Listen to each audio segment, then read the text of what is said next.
রোহান, একটা কথা বলি। হুম। মানুষের জীবনে না স্ত্রী হলো সবচেয়ে পরম ধন। একটা জিনিস ভেবে দেখো, এই স্ত্রী তোমার সব সময় সঙ্গী, তোমার সাথে থাকে, তোমার সুখ দুঃখ বিপদ আপদ সব সময় তোমার পাশে আছে না? তুমি যদি অসুস্থ হও, সবচেয়ে বেশি কষ্ট পায় কিন্তু এই মানুষটা।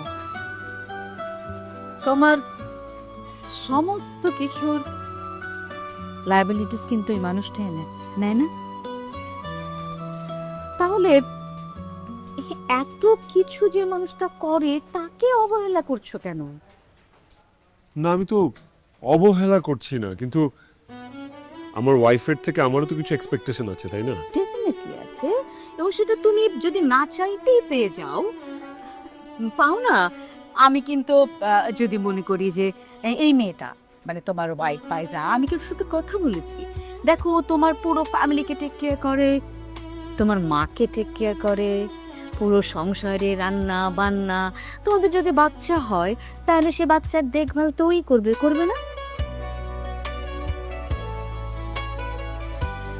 সেইখানে এত কিছু করার পর, এত কিছু একটা মানুষ একজনকে যদি দেয়, তাকে তুমি কি করে এইভাবে ইগনোর করো আমাকে বলো তো? সম্পর্ক ভাঙার আগে না ভাঙনের শব্দ শুনতে হয়। কখনো তো একবার ভেবে দেখেছো, যে মানুষটা তোমার এত প্রিয়, যাকে তুমি এত ভালোবাসো, সে মানুষটা তোমার থেকে দূরে সরে গেলে তুমি কখনো তাকে ছুঁয়ে দেখতে পারবে না, কখনো তুমি তাকে কাছ থেকে স্পর্শ করতে পারবে না, পরম আবেগেও জড়িয়ে ধরতে পারবে না। এর থেকে দুঃসংবাদ আর কিছু হতে পারে? বলো রোহান, জীবনে চলার পথে তুমি অনেক মানুষ পাবে, কিন্তু প্রিয় মানুষ পাবে না। সেই প্রিয় মানুষটাকে না খুব আদর করে, খুব যত্নে বুকের কাছে ধরে রাখতে হয়। আমার কেন জানি মনে হয় এই মানুষটার কাছে you are the special one, you are the different one. Can you imagine?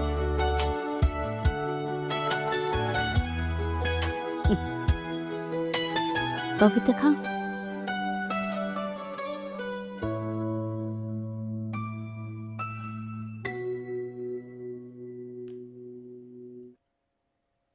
কিন্তু প্রিয়জন কিন্তু আর আসবে না। প্রিয়জন সহজে আসেও না, ছেড়ে গেলেই কিন্তু হেরে যাবে।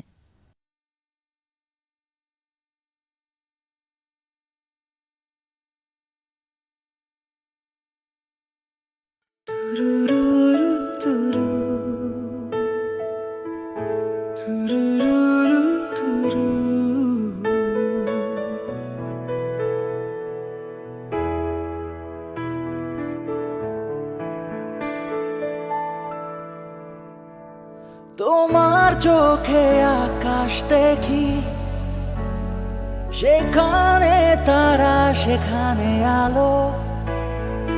তোমার হাসি ভোরের রোদে আমার জীবন থমকে গেল। তোমার ছোঁয়ার জাদু আমার হৃদয় করেছে বশ। তোমার ছোঁয়ার জাদু আমার হৃদয় করেছে বশ। তুমি শেষ আর শুরু, তুমি শেষ আর শুরু, ও তুমি শেষ আর শুরু।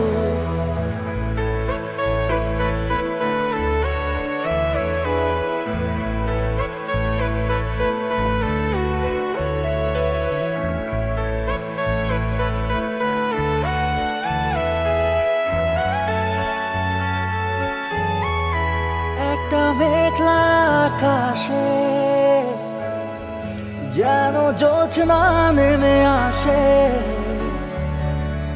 সব ভুলে যাই, সব থেমে যায়,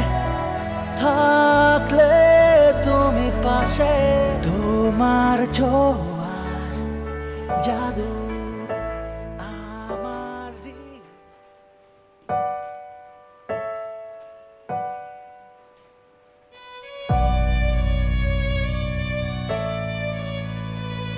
কি হয়েছে মা?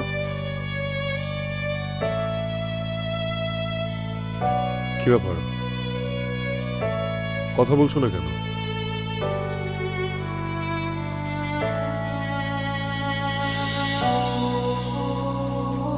ফাইজা কোথায় মা? মা মা ফাইজা কি চলে গেছে?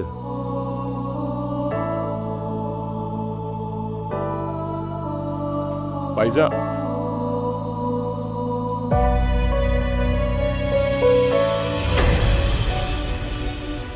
কোথায় যাচ্ছ? তুমি কি আমাকে রেখে চলে যাচ্ছ?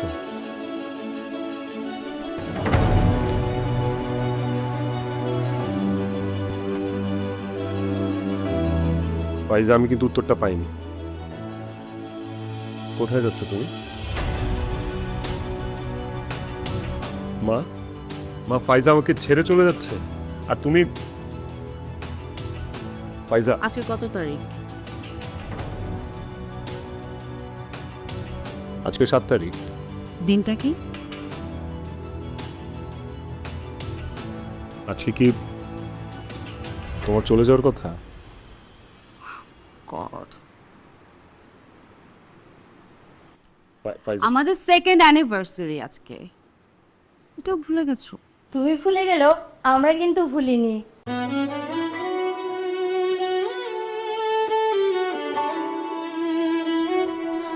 হ্যাপি অ্যানিভার্সারি ফাইজা। ফাইজা, হ্যাপি অ্যানিভার্সারি। আমি আমার ব্যাগ গুছিয়ে নিয়েছি, সবকিছু প্যাকড। না না না, আই এম সরি, আমার ভুল হয়ে গেছে, আমি ভুলে গেছি, প্লিজ মাফ করে দাও। হ্যাপি অ্যানিভার্সারি, শুভ বিবাহ বার্ষিকী। প্লিজ যেও না, প্লিজ। মা, হ্যাপি হ্যাপি অ্যানিভার্সারি, অনেক শুভেচ্ছা আমাদের আমাদের বিবাহ বার্ষিকী। প্লিজ আমাকে রেখে যেও না। তোমাকে রেখে যাচ্ছি না তো, তোমাকে নিয়ে যাচ্ছি, তাই না মা? এই নে আমার পক্ষ থেকে তোদের গিফট।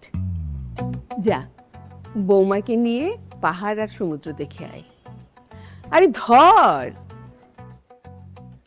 মানে পাহাড়, সমুদ্র, ও কক্সবাজার, গ্রেট আইডিয়া। জীবনকে যত সহজভাবে দেখবি ততই বুঝতে পারবি আমাদের এই কয়জন ছাড়া তোর জীবন অর্থহীন। তার মানে সাইকিয়াট্রিস্ট, লয়ার, এগুলো ফাইজা তুমি সব জানতে? আমি আজকে জানলাম। আর মা,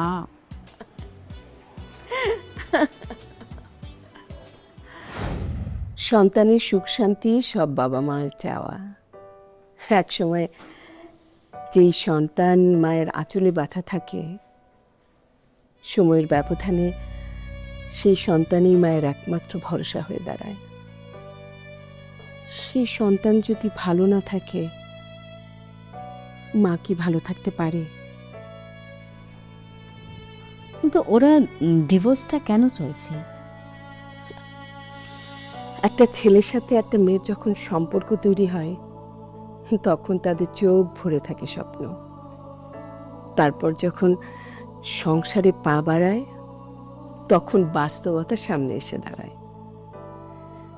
আমার ছেলেটা আসলে খুব বেখেয়ালি, ভীষণ কাজ পাগল। আমার বৌমাকেও একদম সময় দিতে পারে না। সেটা তো বুঝলাম, কিন্তু আপনার সাথে আপনার ছেলের বউর সম্পর্ক কিরকম? আমার ছেলেটার যখন 13 বছর বয়স আর আমার মেয়েটার 8, ঠিক ওই সময় আমার স্বামী মারা যান। আমার স্বামীর বিজনেস, সংসার, ছেলে মেয়েদের পড়ালেখা, ওদের মানুষ করা, সব এক হাতে সামলাতে সামলাতে আমি আমি অনেকটাই বদলে যাই।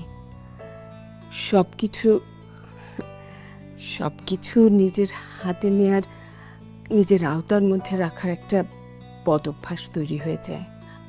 আমার বৌমার সাথে আমার এই একটাই দূরত্ব।